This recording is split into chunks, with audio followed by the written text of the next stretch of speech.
I'm Janet Pierson. I'm the producer of the South by Southwest Film Conference and Festival, and I just usually, I might say this at the beginning, but I just thought this was one of the most outstanding films I've ever seen, ever.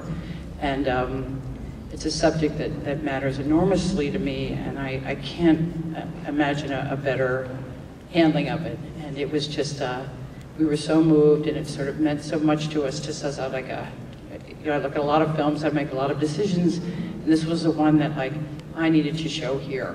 You know, and I feel like it's a film that has to be seen by as many people as possible. Not easy to come into, maybe not easy to, hey, Twitter about whatever, but it's just like it's important and moving and great on so many levels, and it doesn't necessarily matter what I think, but I wanted you to know what I think because it means that much to me, so I came in just to say that. But I'd like to bring back the director and Peter Richardson.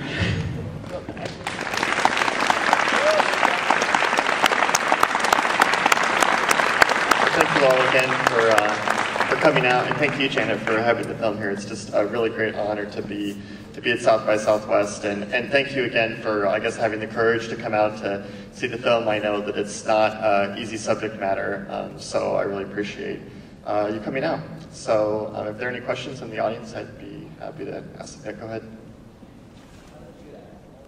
Yeah, so the question was specifically about the last scene, and how could I be there, I guess, and then how could the family at that time have someone there present filming? So I guess the first question is really a technical one or a logistical one.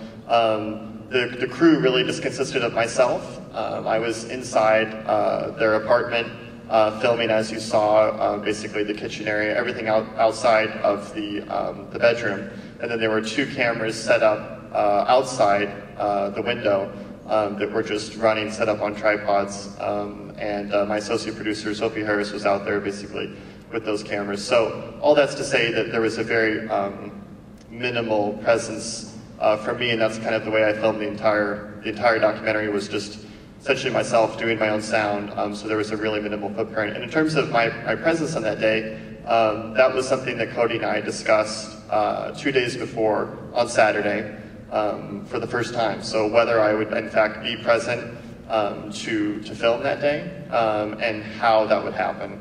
And it was something that we discussed in depth, of course, and she had given a lot of thought to. And we basically came to the conclusion that it was important to document that part of her story, but we needed to do it in a way that was, one, afforded her some privacy. Even though her and her family had become very familiar with having my camera around for the 10 months that I filmed with them, that was obviously an incredibly intimate moment. So we decided that basically the best way to approach it would be to have a camera outside the window, recording sound still, and then my camera inside, but it would never go in that room. And that's kind of the conclusion that we came to. And I think that ultimately, even if Cody had said, well, you can have the camera inside this room and film me taking the medication, I don't think that I would have done that, just because we've grown so close to her over the course of the film. The film is so intimate, and I think it just would have been too difficult, really, for an audience, and in a way unnecessary, to really be there in that moment. So I hope that answers your question. Go ahead. You must have come across some moments in the filming of this piece that you had to stop and ask yourself, okay, am I going too far? Am I filming too much? When should I stop? And I mean, you captured everything. You got every little bit of the whole entire process. And how did you get through that is my question. How did you have the courage to really just keep rolling? Yeah, it was incredibly difficult, actually, and the very first person that I filmed with in 2007, I really had to wrestle with a lot of those questions. I felt so compelled to tell this story and very, very passionate about telling it, but it was also extremely difficult to go into these situations and really ask. I felt like the very first person I called, I almost wanted to, like, the first thing I said on the phone was, I'm sorry that I want to make this film, but would you be interested in participating in it? And that was really kind of the feeling that I went into, in a way, was in a way felt bad, I guess, but also felt so compelled that this story really needed to be told. So many people didn't know that this law existed. There had never been a documentary about the law in Oregon, so I felt as a filmmaker very compelled to do it, but also was very torn about just this exact issue, And what I realized over the course of these 3 years is that these people wanted me to tell their story. Of course, it was willful because they were inviting me into their homes. But more than that, it wasn't just a matter of kind of tolerating my presence. It was something they felt very strongly about, having me there to tell their story. So that was really a realization that I came to, and I guess like, sort of a maturity that I came to is that, that I'm here at this person's invitation.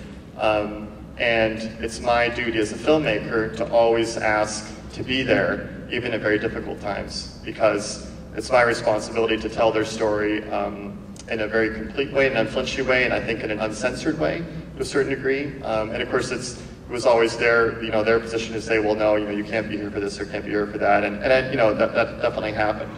But more often than not, they welcomed me into these moments, through their own courage, really.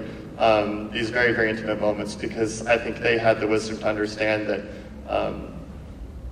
if I wasn't there for the hardest times, you wouldn't get a real sense of what it was they were going through. And a perfect example of that was when Cody goes to the pool at OHSU, receives the award, and comes home and just completely breaks down. And that was the most difficult moment for me to film, because I had to make a split decision as a filmmaker. Do I set the camera down, or do I continue filming? And Cody's just having a total breakdown. And it was every fiber of my being was basically saying, put the camera down, because just as a human being, right? But there was also the realization that if I did put the camera down, I would be censoring kind of the depth of the tragedy and how difficult this really was for her, this process. Cody was so strong and so good at putting on a very strong face all the way up until the end for all of those around her, because I think she cared about their well-being so much.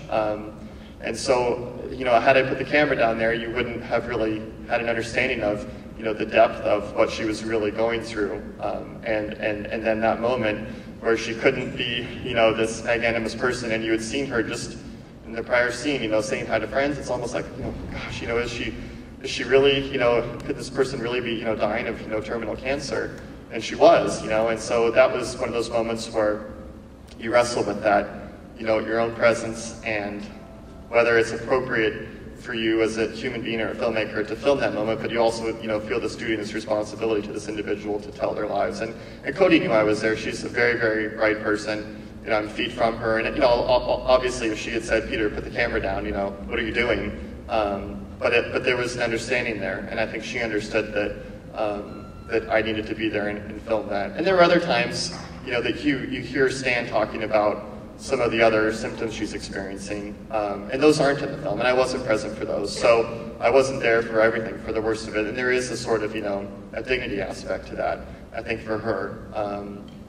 But like going to her surgery when she gets the fluid removed, and seeing, there's fluid, and seeing a needle go into her abdomen, and seeing fluid coming out. I mean, it's graphic on one hand, but it's also, a portrayal of the reality of what she's really going through, and I didn't want to censor that and make it seem like this was much easier than it really was for her. So, go ahead, the blue shirt in the back.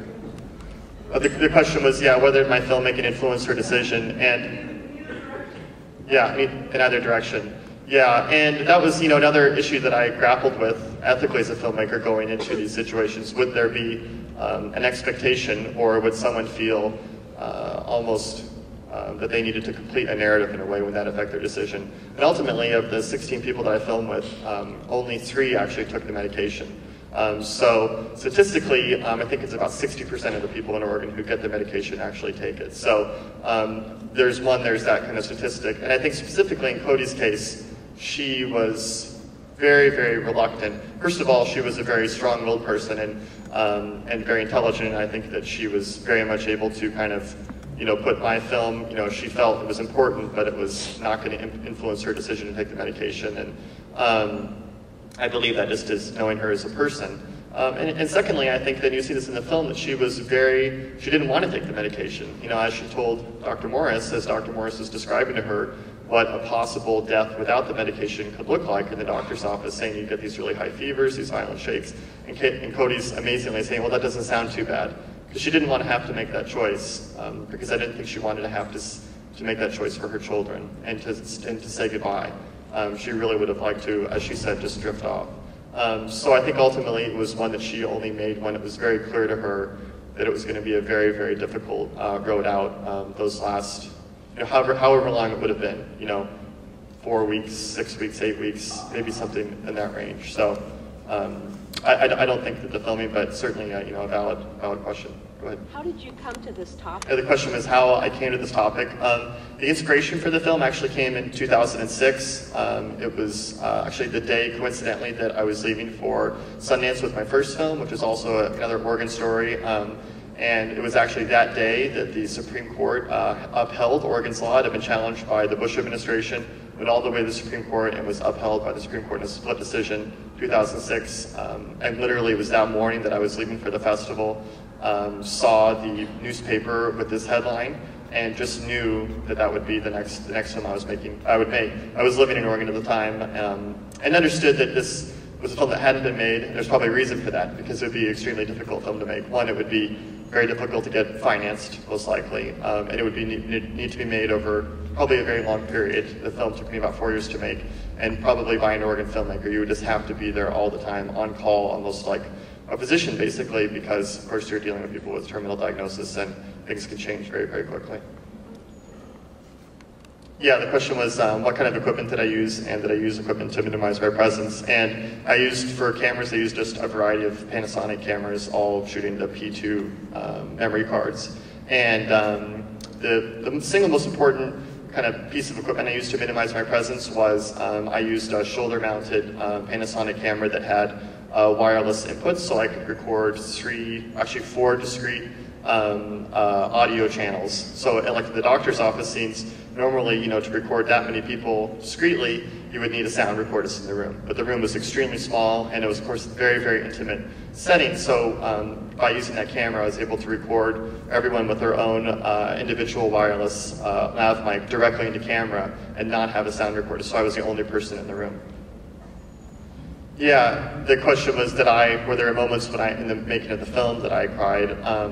There was never a moment while I was filming that I cried, and a big part of that was, the fact that I was operating the camera and I could focus on the technical aspects. And you do get a strange sort of courage as a filmmaker. Like, I was really concerned actually about going into the surgery scene, not knowing how I would react to seeing, Cody getting surgery, and that can be kind of a situation where you can get a little bit nauseous. But as a filmmaker, I think when you get in those situations, you get so focused on telling the story that you forget some of that, and you get really focused on that. So the filming process itself, the interviews sometimes got emotional because there was this very personal connection that I developed with all the people I filmed with. But the editing process, and really, it's kind of a continuing emotional process for me. When I see the film now, it's different parts will, I'll cry in different scenes that I never cried in before, or in the editing process, it was very much a kind of cathartic emotional process going through that as well. So it's kind of, it's a continuing, I guess, grieving process in a way that I've, experienced since completing the film, and really during the editing process as well. Yeah, the question was about the footage that opened the film and whether I filmed it. I didn't. Actually, that footage was filmed by Roger Sagner, the man who takes the medication, by his granddaughter. And he decided that day that he was going to take the medication, that he knew I was making this documentary. I never met him. And he decided that he wanted somebody to film it to possibly be included in the documentary. So his granddaughter filmed it. And she did a really great job, even though it's a small kind of handheld camera. She did a great job of kind of, you can see everything that's going on. And then they provided that footage to me.